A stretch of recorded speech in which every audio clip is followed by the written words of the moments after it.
क्या कोई ऐसा देश जहां हर साल मॉनसून में भारी बारिश होती है, जहां गंगा, यमुना, ब्रह्मपुत्र, गोदावरी और कावेरी जैसी विशाल नदियां बहती हैं, फिर भी एक गंभीर वाटर क्राइसिस की तरफ बढ़ सकता है? अगर भारत में पानी की कमी बढ़ती गई तो सबसे पहले कौन प्रभावित होगा? हमारे घर, हमारे शहर, या वो किसान जिसकी खेती से हमारी थाली भरती है? कई इलाकों में पानी तक पहुंचने के लिए बोरवेल्स को पहले से ज्यादा गहरा करना पड़ रहा है। लेकिन अगर एक दिन और गहराई पर जाने के बाद भी पर्याप्त पानी ना मिले तो खेती का क्या होगा? चावल, गेहूं, सब्जियां और दूध कितना महंगा हो सकता है?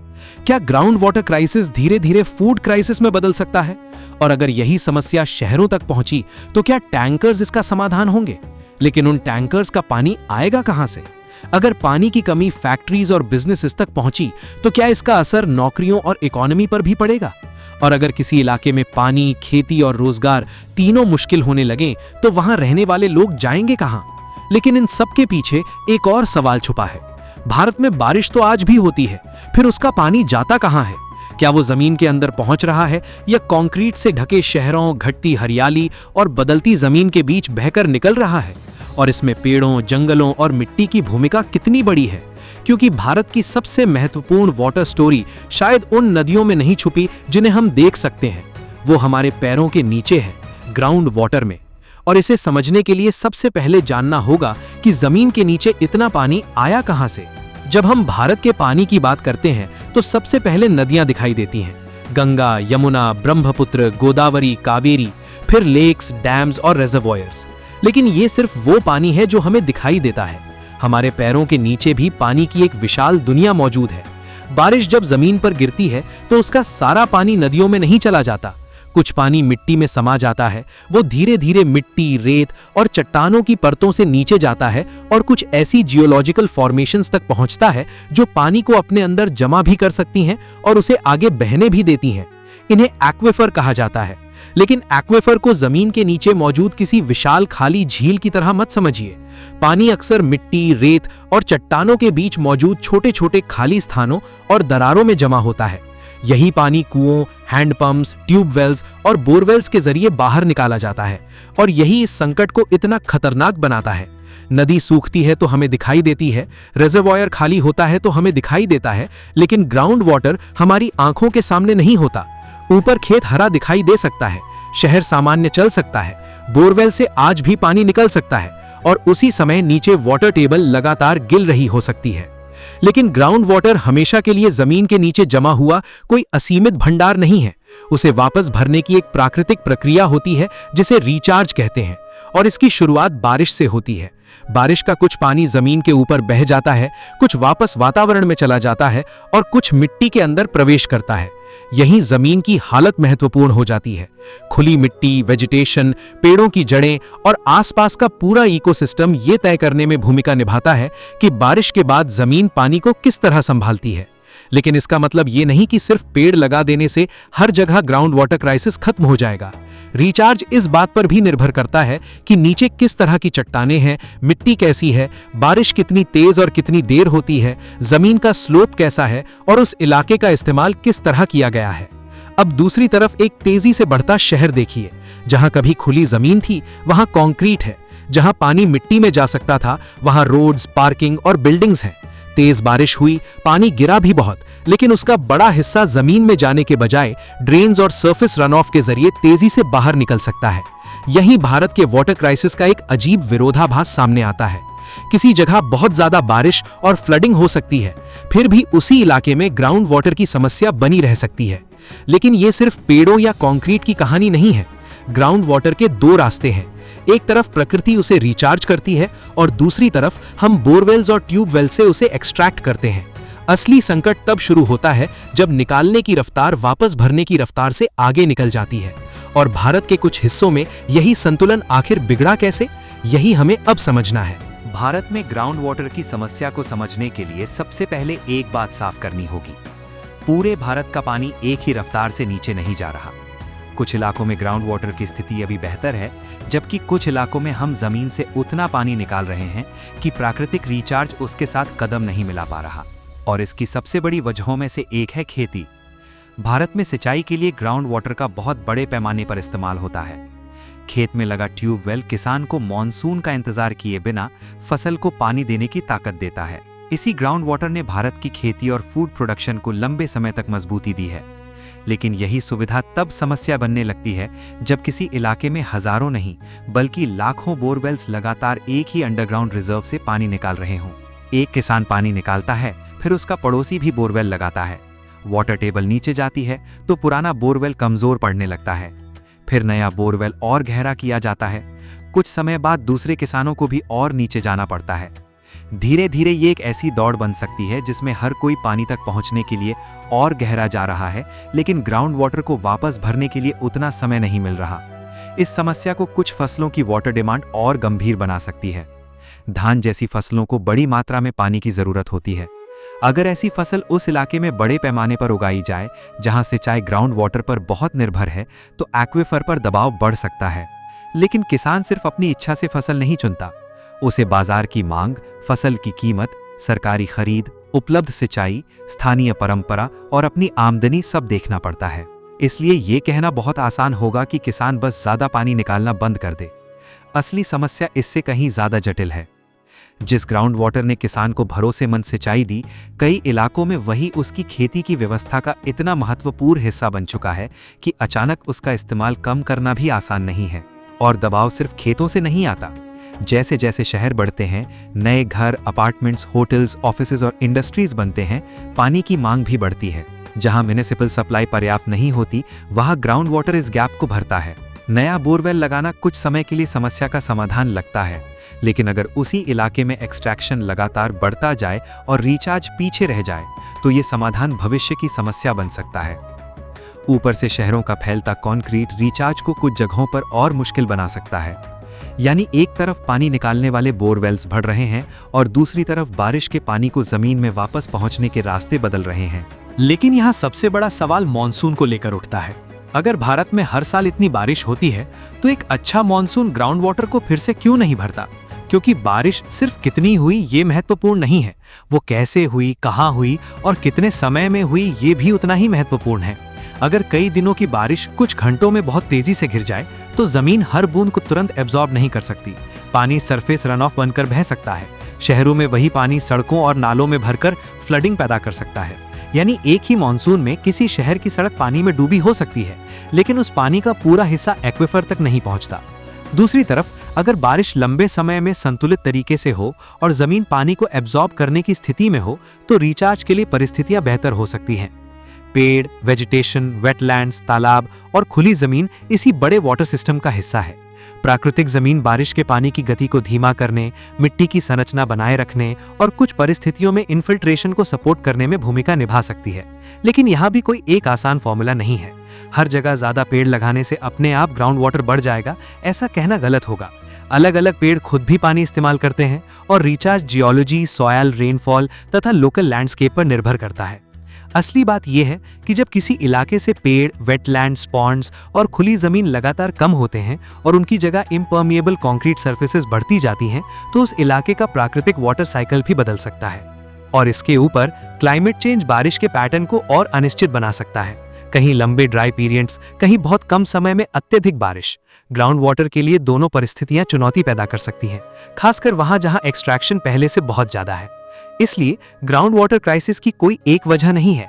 एग्रीकल्चर, बढ़ती water demand, urbanisation, land use change, rainfall pattern और कमजोर रिचार्ज, ये कई फैक्टर्स एक साथ मिलकर अलग अलग इलाकों में अलग अलग स्तर का दबाव पैदा करते हैं। लेकिन अब इस पूरी कहानी का सबसे महत्वपूर्ण हिस्सा आता है। ग्राउंड वाटर नीचे जा रहा है, ये सुनने में एक एनवायरमेंटल प्रॉब्लम लग सकती है, लेकिन जमीन के नीचे कुछ फीट पानी कम होने से आम इंसान की जिंदगी आखिर कैसे बदलती है? इसका पहला जवाब हमें किसी बड़े शहर में नहीं, भारत के खेतों में मिलता है। क्योंकि जब वाटर टेबल नीचे जाती है, तो किसान के लिए सिर्फ पानी नहीं घटता, उसकी खेती की पूरी लागत बदलने लगती है। और जिस दिन पानी तक पहुंचने की कीमत किसान की क्षमता से बाहर जाने लगे, उस दिन ग्राउंड वाटर क्राइसिस एक एनवायरमेंटल प्रॉब्लम नहीं रहता, वो एग्रीकल्चर क्राइसिस बनना शुरू हो जाता है। ग्राउंड वाटर नीचे जाने का असर सबसे पहले और सबसे सीधे भारत के किसान पर दिखाई देता है, क्योंकि खेती में पानी सिर्फ एक जरूरत नहीं, पूरी फसल की सुरक्षा है। मान लीजिए किसी किसान के खेत में कुछ साल पहले 150 या 200 फीट की गहराई पर पर्याप्त पानी मिल जाता था। उसी बोरवेल से वो सिंचाई करता था और फसल तैयार हो जाती थी। लेकिन धीरे धीरे वाटर टेबल नीचे चली गई। अब वही बोरवेल पहले जितना पानी नहीं देता। किसान के सामने पहला विकल्प है बोरवेल को और गहरा करना, लेकिन जमीन में सिर्फ कुछ मीटर और नीचे चले जाना मुफ्त नहीं होता। नई ड्रिलिंग का खर्च है, ज्यादा गहराई से पानी ऊपर लाने के लिए उपयुक्त पंप चाहिए, पाइप और मेंटेनेंस का खर्च बढ़ सकता है, और पंपिंग के लिए एनर्जी भी चाहिए। यानी ग्राउंड वाटर जितना नीचे जाता है, पानी सिर्फ दूर नहीं होता, कई किसानों के लिए वो महंगा भी होता जाता है। अब यहीं दो किसानों की स्थिति अलग हो सकती है। एक किसान के पास ज्यादा जमीन, बचत और संसाधन है, वो नया और गहरा बोरवेल करा सकता है। लेकिन उसके बगल में छोटा या सीमांत किसान है, जिसकी कमाई का बड़ा हिस्सा हर फसल के साथ जुड़ा है। उसके लिए बार बार ड्रिलिंग पर पैसा लगाना आसान नहीं।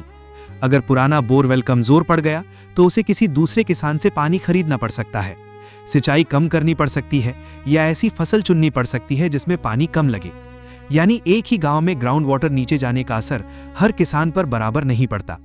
जिसके पास ज्यादा पैसा है वो कुछ समय तक और नीचे जा सकता है, जिसके पास पैसा नहीं है उसके लिए पानी जमीन के नीचे मौजूद होने के बावजूद आर्थिक रूप से उसकी पहुंच से बाहर हो सकता है। यहीं से एक तरह की बोरवेल रेस शुरू हो सकती है। एक किसान 200 फीट से 300 फीट जाता है, दूसरा उससे भी नीचे जाता है। आसपास के पुराने और उथले कुओं पर दबाव बढ़ सकता है। लेकिन इस दौड़ की एक सीमा है, क्योंकि सवाल ये नहीं कि इंसान कितनी गहरी ड्रिलिंग कर सकता है, सवाल ये है कि उस गहराई पर कितना यूजेबल ग्राउंड वाटर मौजूद है, उसे निकालना कितना प्रैक्टिकल है और उसकी कीमत कौन चुका सकता है। इसके बाद आता है फसल का सवाल। भारत में हर क्रॉप की पानी की जरूरत एक जैसी नहीं होती। धान जैसी फसलें कई परिस्थितियों में बड़ी मात्रा में इरिगेशन वाटर मांग सकती हैं। दूसरी तरफ कुछ क्रॉप्स अपेक्षाकृत कम पानी में उगाई जा सकती हैं। पहली नजर में समाधान आसान लगता है, ज्यादा पानी वाली फसल छोड़कर कम पानी वाली फसल उगा दीजिए। लेकिन किसान का फैसला इतना आसान नहीं होता।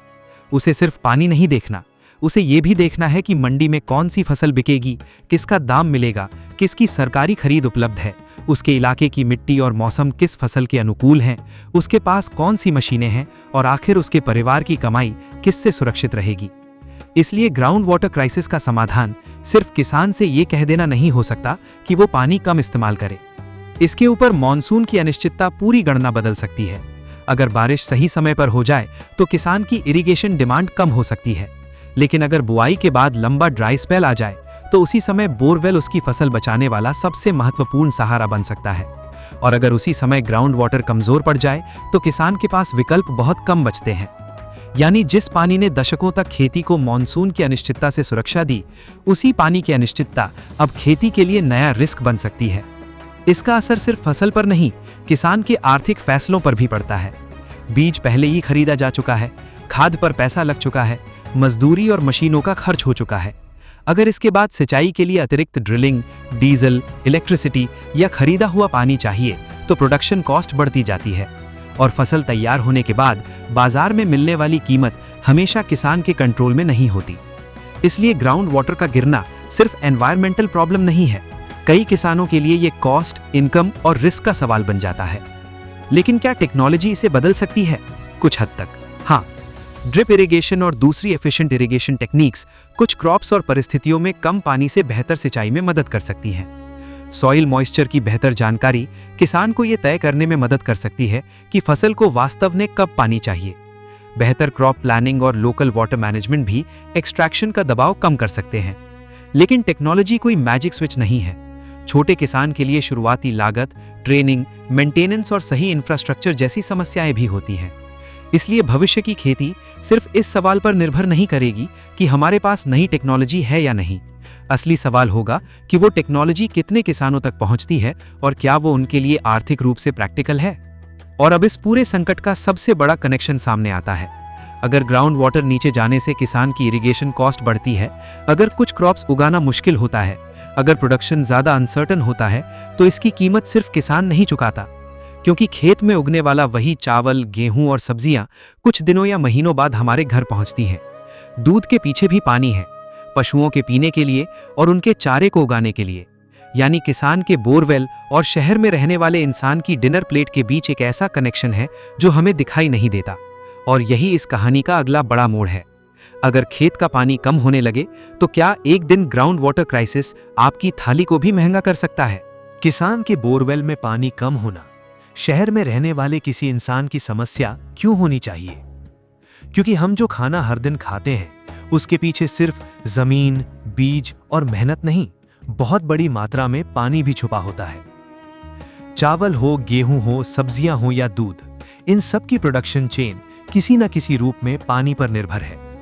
इसलिए अगर किसी बड़े एग्रीकल्चरल रीजन में ग्राउंड वाटर लगातार नीचे जाता है तो इसका असर सिर्फ उस इलाके के किसानों तक सीमित रहना जरूरी नहीं है, वो धीरे धीरे हमारी थाली तक पहुंच सकता है।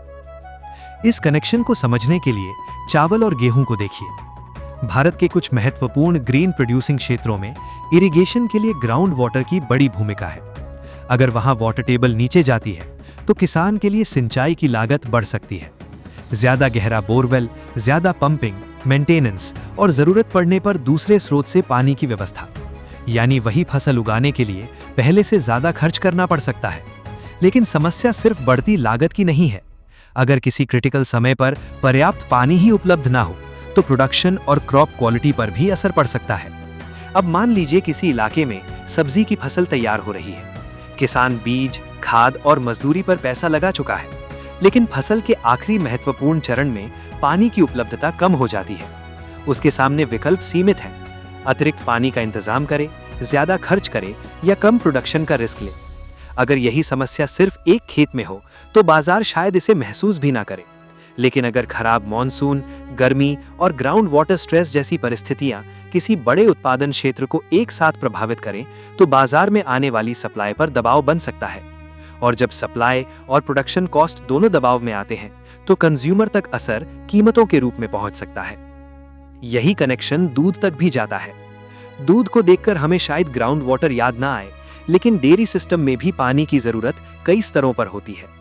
पशुओं को पीने के लिए पानी चाहिए, उनकी साफ सफाई में पानी लगता है और सबसे महत्वपूर्ण, उनके चारे को उगाने में भी पानी इस्तेमाल होता है। अगर फॉडर प्रोडक्शन महंगा होता है तो उसका असर डेयरी फार्मर की लागत पर पड़ सकता है। यानी पानी का संकट हमेशा पानी की बोतल की कीमत में ही दिखाई दे, ये जरूरी नहीं। कभी कभी वो दूध, सब्जी या दूसरी रोजमर्रा की चीजों की कीमत में छुपकर हमारे सामने आता है। लेकिन यहाँ एक बहुत महत्वपूर्ण बात साफ रखना जरूरी है। ग्राउंड वाटर कम होने का मतलब ये नहीं कि भारत में अचानक खाना खत्म हो जाएगा। फूड प्रोडक्शन पर monsoon, temperature, irrigation infrastructure, crop choices, markets, storage, imports exports और गवर्नमेंट पॉलिसीज जैसे बहुत सारे फैक्टर्स असर डालते हैं।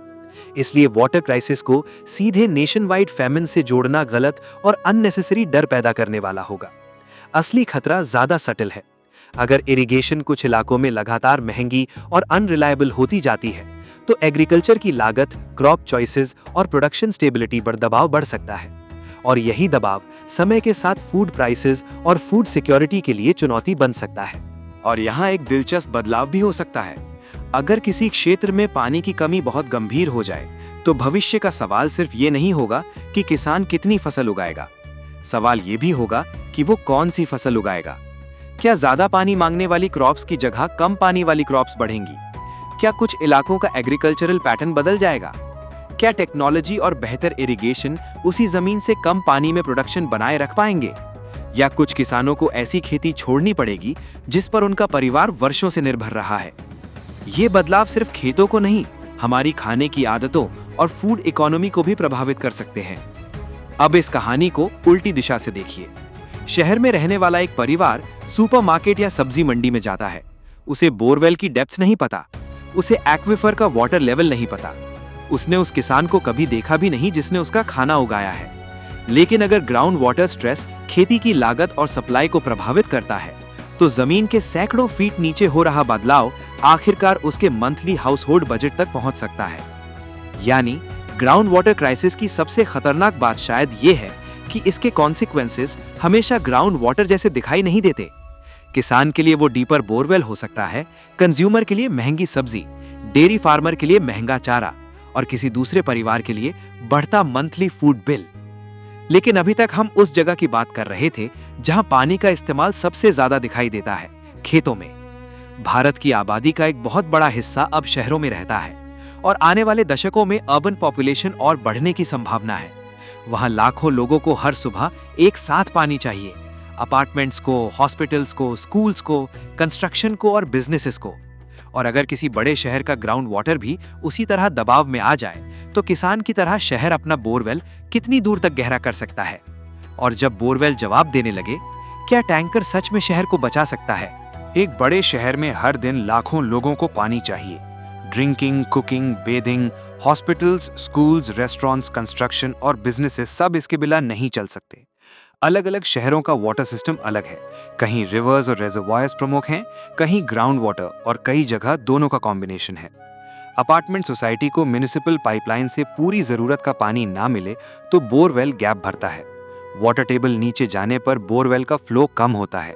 सोसाइटी दूसरा और गहरा बोरवेल कराती है, लेकिन आसपास की बिल्डिंग्स भी यही करें तो पूरे इलाके में ग्राउंड वाटर डिमांड बढ़ती जाती है। फिर टैंकर आता है, लेकिन टैंकर के अंदर पानी आया कहां से? टैंकर पानी बनाता नहीं है, वो सिर्फ एक जगह से दूसरी जगह पहुंचाता है। अगर पानी दूसरे इलाके के बोरवेल से आया तो शहर ने क्राइसिस खत्म नहीं की, सिर्फ एक्सट्रैक्शन की जगह बदल दी। डिमांड बढ़ने पर टैंकर डिपेंडेंसी महंगी हो सकती है। अमीर सोसाइटी ज्यादा खर्च करके पानी खरीद सकती है। कम आय वाली बस्ती में वाटर क्राइसिस का मतलब पानी आने के समय पर निर्भर रहना, कंटेनर्स में स्टोर करना और सीमित पानी में जरूरत चलाना हो सकता है। हॉस्पिटल्स, स्कूल्स, रेस्टोरेंट्स, होटल्स और कंस्ट्रक्शन को भी रिलायबल सप्लाई चाहिए। इसीलिए कमजोर वाटर सप्लाई सिर्फ घर के नल की समस्या नहीं है। चेन्नई ने 2019 में गंभीर वाटर क्राइसिस देखा, जब प्रमुख रिजर्वॉयर्स बहुत नीचे चले गए और टैंकर्स तथा इमरजेंसी सोर्सेज पर निर्भरता बढ़ी। बैंगलोर ने भी गर्मियों में गंभीर वाटर स्ट्रेस देखा है, खासकर बोरवेल और टैंकर डिपेंडेंट आउटर एरियाज में। हर शहर की जियोग्राफी और सप्लाई अलग है, लेकिन ये एग्जाम्पल्स वार्निंग देते हैं। पेड़, लेक्स, वेटलैंड्स और खुली सॉइल रेनफॉल मैनेजमेंट में महत्वपूर्ण है। एक ही शहर मॉनसून में फ्लडिंग और कुछ महीनों बाद वाटर शॉर्टेज देख सकता है, क्योंकि रेनफॉल और उस पानी को स्टोर या रिचार्ज करना अलग बातें हैं। अगर टैंकर परमानेंट सिस्टम बन जाए तो सवाल होगा कि शहर पानी के लिए कितनी दूर जाएगा, कितनी कीमत देगा और बोझ कौन उठाएगा। यही वाटर टैंकर इकोनॉमी है। पाइपलाइन जरूरत पूरी ना करें और बोरवेल कमजोर हो तो टैंकर इमरजेंसी सॉल्यूशन है, लेकिन इमरजेंसी रोज की जरूरत बन जाए तो पानी की डिलीवरी, डिस्टेंस, अवेलेबिलिटी और डिमांड उसकी कीमत तय करने लगती है। ग्राउंड वाटर लेवल नीचे जाने पर टैंकर्स की डिमांड बढ़ सकती है। वाटर सोर्सेस अनलिमिटेड नहीं है। टैंकर को ज्यादा दूर जाना पड़े तो फ्यूल, समय और डिलीवरी कॉस्ट बढ़ती है। ग्राउंड वाटर नीचे जाने की लागत कंज्यूमर तक पहुंच सकती है। एक अच्छी इनकम वाला परिवार बढ़ा मेंटेनेंस और टैंकर बिल सह सकता है। रोज की कमाई वाला परिवार उपलब्ध पानी को ड्रिंकिंग, कुकिंग, बाथिंग और वॉशिंग के बीच बांटने पर मजबूर हो सकता है। एक ही क्राइसिस अलग लोगों के लिए अलग अनुभव बनता है। टैंकर पानी का नया सोर्स नहीं है। अगर शहर के टैंकर्स आसपास के रूरल या पेरी अर्बन बोरवेल से पानी लाते हैं तो डिमांड का दबाव उन क्षेत्रों पर शिफ्ट हो सकता है। जिस ग्राउंड वाटर से शहर को पानी मिल रहा है, वही आसपास के लोगों और एग्रीकल्चर के लिए भी महत्वपूर्ण हो सकता है। इमरजेंसी में टैंकर जरूरी हैं, लेकिन temporary solution permanent water system बन जाए तो समस्या है। टैंकर शहर को पानी पहुंचा सकता है, एक्विफर रिचार्ज नहीं कर सकता। लॉन्ग टर्म में शहर को पूछना होगा कि पानी कहां से आएगा, बारिश का कितना पानी बचाया जाएगा, वेस्ट वाटर कितना रीयूज होगा और ग्राउंड वाटर एक्सट्रैक्शन कितना सस्टेनेबल है। लेकिन पानी सिर्फ घर और खेत में नहीं लगता। Factories, power generation, textiles, food processing और कंस्ट्रक्शन को भी पानी चाहिए। वाटर अनरिलायबल और महंगा हो तो बिजनेस कॉस्ट बदलती है और फिर सवाल जॉब्स तक पहुंचता है। टेक्सटाइल इंडस्ट्री में डाइंग, वॉशिंग और प्रोसेसिंग के लिए पानी चाहिए। फूड प्रोसेसिंग में क्लीनिंग, प्रोडक्शन और हाइजीन के लिए। थर्मल पावर प्लांट्स में कूलिंग और कंस्ट्रक्शन में कंक्रीट मिक्सिंग तथा क्योरिंग के लिए पानी जरूरी है।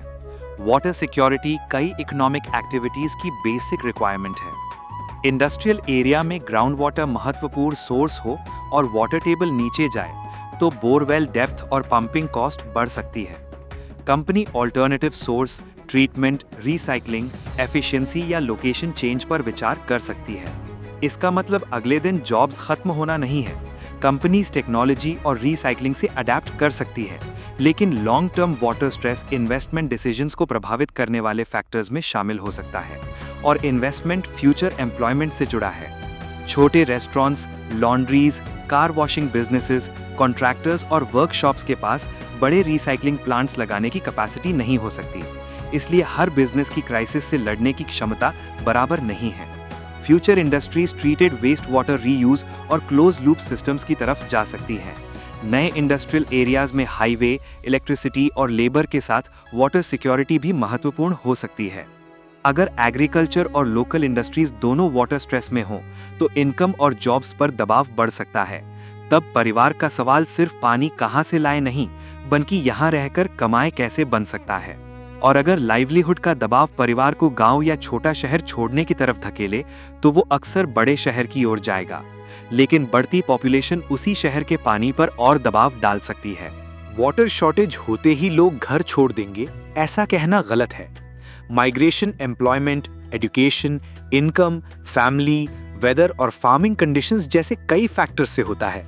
लेकिन लगातार वाटर स्ट्रेस खेती और रोजगार दोनों कमजोर करे, तो पानी उस डिसीजन को पुश करने वाला फैक्टर बन सकता है। एक छोटा किसान पहले बोरवेल गहरा कराता है, खर्च बढ़ता है, बारिश अनसर्टन रहती है, शायद पहले उसका बेटा शहर में काम खोजने जाए, फिर इनकम और कम हो तो परिवार का दूसरा सदस्य भी बाहर जाए। वाटर क्राइसिस हमेशा अचानक गांव खाली नहीं करता, वो धीरे धीरे इकोनॉमिक डिसीजंस बदल सकता है। लोग टाउन्स और सिटीज की तरफ जाएं तो हाउसिंग, कंस्ट्रक्शन, ड्रिंकिंग वाटर और सीवेज डिमांड बढ़ती है। इंफ्रास्ट्रक्चर उसी गति से ना बढ़े तो एग्जिस्टिंग सोर्सेज पर प्रेशर बढ़ सकता है। ये फीडबैक लूप बन सकता है। रूरल वाटर स्ट्रेस लाइवलीहुड कमजोर करता है, लोग शहर जाते हैं, अर्बन पॉपुलेशन और वाटर डिमांड बढ़ती है, ज्यादा ग्राउंड वाटर एक्सट्रैक्शन या दूर से वाटर सप्लाई की जरूरत पड़ती है। माइग्रेशन हमेशा ट्रेजेडी नहीं है, सिटी इनकम और एजुकेशन बेहतर कर सकता है। चिंता तब है जब माइग्रेशन चॉइस कम और मजबूरी ज्यादा बने। अब तक ground water, farming, food, cities, tankers, businesses और माइग्रेशन अलग अलग देखे।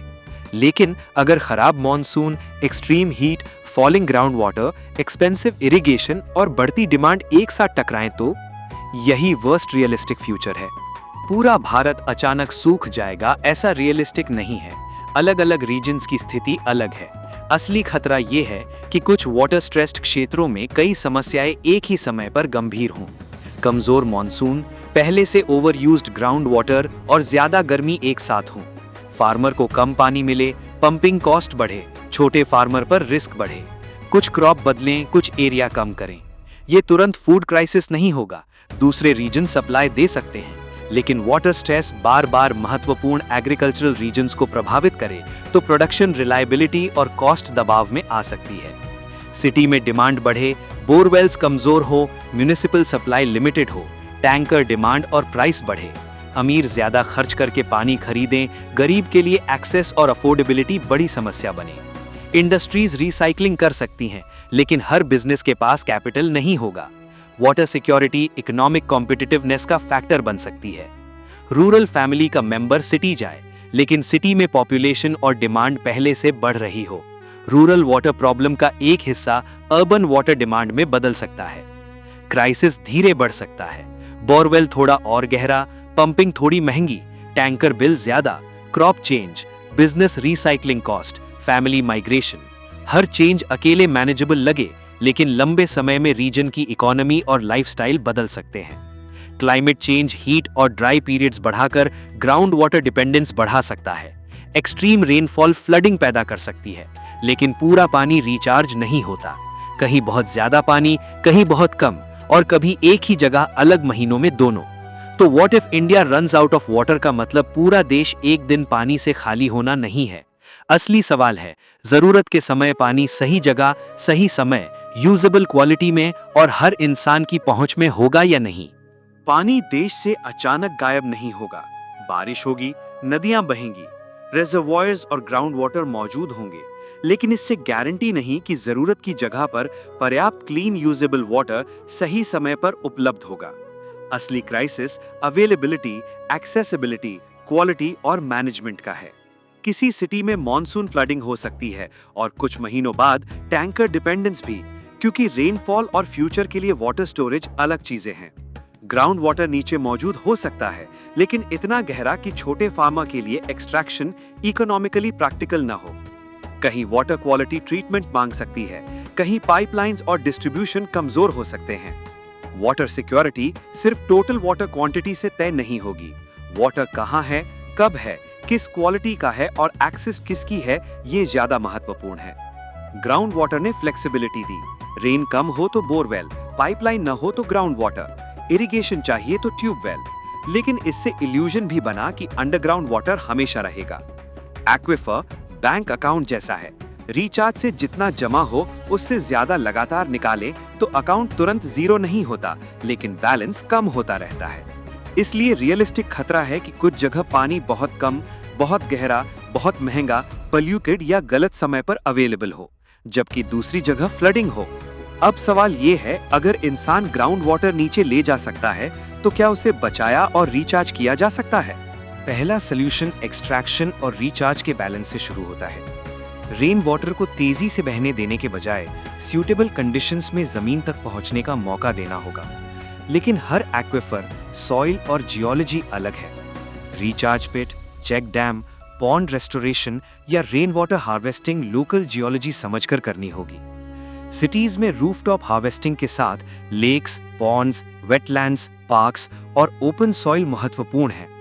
फ्यूचर सिटी को सिर्फ पाइपलाइंस नहीं, रेन वाटर रोकने, स्टोर करने, रिचार्ज करने और रीयूज करने की व्यवस्था चाहिए। पेड़ और ग्रीनरी भी सिस्टम का हिस्सा है।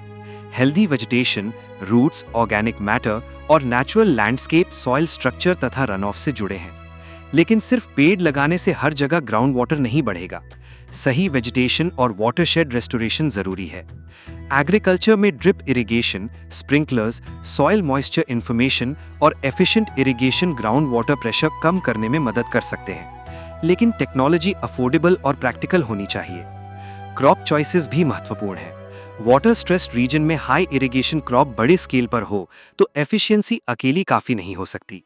लेकिन फार्मर को क्रॉप बदलने के लिए मार्केट, बायर, प्राइस और इनकम सिक्योरिटी चाहिए। वाटर रिफॉर्म तभी टिकेगा जब पानी और फार्मर इनकम दोनों बचे। Treated waste water industries, landscaping, construction और नॉन ड्रिंकिंग यूजेस में रीयूज हो सकता है। इससे फ्रेश वाटर दूसरी जरूरी जरूरतों के लिए बच सकता है। लीकेज कंट्रोल भी जरूरी है। दूर से पानी लाकर खराब पाइपलाइंस में खो देना सस्टेनेबल नहीं है। बेटर पाइपलाइंस, मेजरमेंट और मीटरिंग वाटर मैनेजमेंट का हिस्सा है। कोस्टल सिटीज के लिए डीसैलिनेशन ऑप्शन है, लेकिन एनर्जी, इंफ्रास्ट्रक्चर, कॉस्ट और ब्राइन मैनेजमेंट के लिमिटेशंस हैं। ये पूरे भारत का सिंगल सोल्यूशन नहीं है। भारत को कोई एक टेक्नोलॉजी नहीं बचाएगी। Rain water harvesting, trees, drip irrigation, tankers, dams या डीसैलिनेशन अकेले पर्याप्त नहीं है। अलग रीजन्स को अलग कॉम्बिनेशन चाहिए। सबसे जरूरी है ग्राउंड वाटर को मेजर करना। जिस रिसोर्स को ठीक से मेजर नहीं करेंगे उसे मैनेज करना मुश्किल होगा। ग्राउंड वाटर क्राइसिस एस्टेरॉयड नहीं है। इसके बहुत से कारण ह्यूमन डिसीजन से जुड़े हैं, इसलिए सॉल्यूशंस भी ह्यूमन डिसीजन से जुड़े हैं।